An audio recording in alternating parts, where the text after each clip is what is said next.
शास्त्र कुहाଯାଇଛି ଯେଉଁ ଘରେ ପ୍ରତିଦିନ ଝଗଡ଼ା ହୁଏ ସେଠାରେ ଶାନ୍ତି ନଥାଏ ଓ ସେ ଘରେ ଲକ୍ଷ୍ମୀ ବାସ କରି ନଥାନ୍ତି। ସେହିଭଳି ଗୋଟିଏ ଜଙ୍ଗଲରେ ଶୁଆ ଓ ସାରି ରହୁଥିଲେ। ସେମାନଙ୍କ ମଧ୍ୟରେ ଅପାର ପ୍ରେମ ଥିଲା। ସେମାନେ ହସ ଖୁସିରେ ଜୀବନ ବିତାଉଥିଲେ। ତାଙ୍କ ପ୍ରେମ ଏତେ ଗଭୀର ଥିଲା ଯେ ସେଠାରେ ଥିବା ଅନ୍ୟ ପକ୍ଷୀମାନେ ମଧ୍ୟ ସେମାନଙ୍କୁ ଦେଖି ଈର୍ଷା କରୁଥିଲେ। ଯଦି କେବେ ସାରିଠାରୁ କୌଣସି ଭୁଲ ହୋଇଯାଏ ତେବେ ଶୁଆ ତାକୁ ବହୁତ କଥା ଶୁଣାଇ ଦେଉଥିଲେ ଓ ସାରି ଶାନ୍ତ ଭାବରେ ଶୁଣୁଥିଲେ।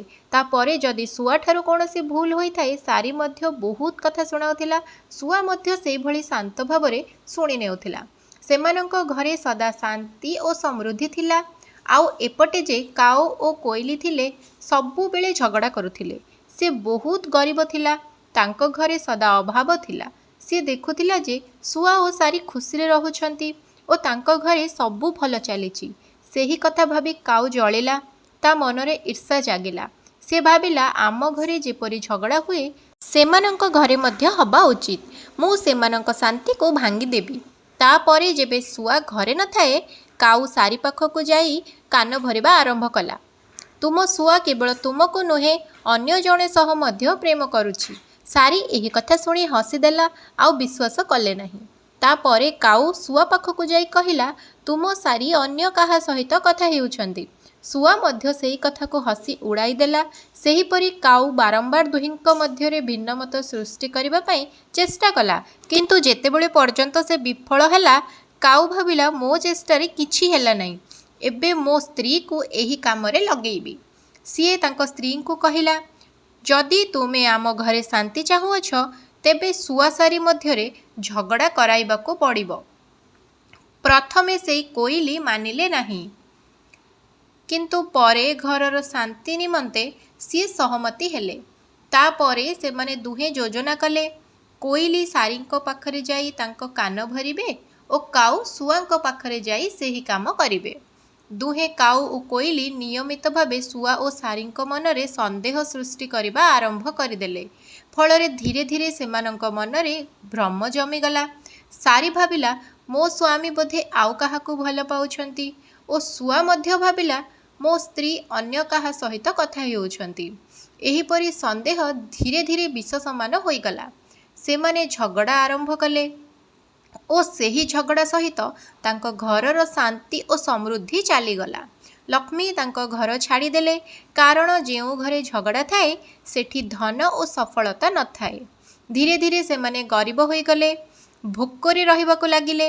କାହିଁକି ନା ଶୁଆ ଝଗଡ଼ା କରିବାରେ ଏତେ ବ୍ୟସ୍ତ ହୋଇଗଲା ଯେ ସେ ଆଉ କୁଆଡ଼େ ବି ଖାଦ୍ୟ ଆଣିବା ପାଇଁ ଗଲା ନାହିଁ।